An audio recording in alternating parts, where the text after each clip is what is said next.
madaxweynaha jamhuuriyadda federaalka Soomaaliya mudane Maxamed Cabdullaahi Farmaajo iyo wafdiga hogaaminayo ayaa saaka ka soo kacay magaalada Muqdisho waxaanan soo gaarnay haatan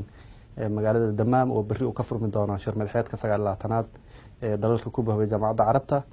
ajendayaasha shirka aad u fara badan yihiin waana kuwa khuseeya dalalka ku bahway ururka Jaamacadda Carabta ee Soomaaliya qayb ka tahay shirka oo berri furmi doona waxa ka horeeyay shirkii golaha wasiirada oo wasiirkan arrimaha dibadda Axmed Ciise Caawud uu ka qayb galay kaas oo lagu lafaguray ajendayaasha shirka lagu dhameystiri doono